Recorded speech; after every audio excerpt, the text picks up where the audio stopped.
Je suis Adel Boulad, je suis né, j'ai grandi en Égypte et je travaille encore en Égypte, mais je suis franco-égyptien. J'ai été donc passionné par des arts martiaux et notamment par le bâton de combat égyptien. J'ai découvert ses valeurs.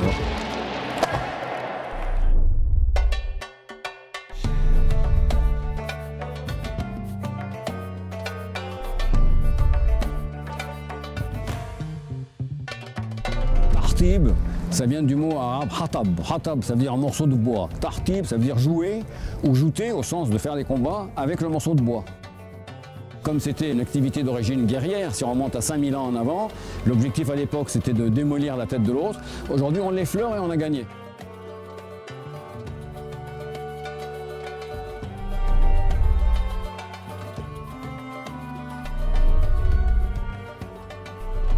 Le bâton de combat égyptien est très circulaire parce que pour donner un mouvement, je suis obligé d'engager mon corps dans un mouvement circulaire.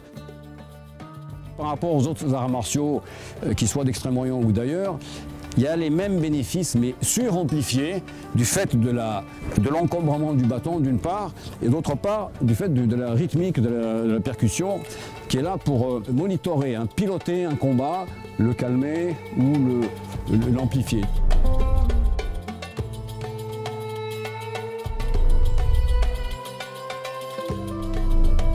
Avec la disparition des villages, cet art multiséculaire, pluriséculaire, va disparaître. Donc l'évidence s'est présentée, c'était comment l'amener, le codifier, lui donner un processus pédagogique pour qu'on puisse le transmettre. C'est ce que j'ai fait avec Modern Tartib, en créant une codification, une architecture pédagogique, tout en restant fidèle aux valeurs qui ont été véhiculées pendant 5000 ans. Ça a évolué progressivement vers un jeu rural et festif, duquel a disparu un certain nombre de techniques de combat et duquel les femmes sont exclues. Les femmes sont très souples physiquement et mentalement et aussi elles sont très respectueuses. Donc pourquoi on leur interdit? Donc on a ouvert la porte aux femmes, et maintenant on a en Égypte, par exemple, j'ai formé 3 instructrices. Donc voilà les premiers changements. 1, c'est le vêtement. 2, c'est l'ouverture de la porte aux femmes. 3, c'est la codification sportive qui permet une transmission dans le monde urbain. 4èmement, j'ai réintroduit ce que j'appelle le combat à 360 degrés, qui fait que ça force la personne à avoir une vision à 360 degrés. Et ça, dans la vie, c'est très intéressant de changer d'angle quand on a une difficulté. Pour tous ceux qui ont compris ou veulent pratiquer la pratique du bâton de combat égyptien, c'est probablement une des meilleures pédagogies du respect.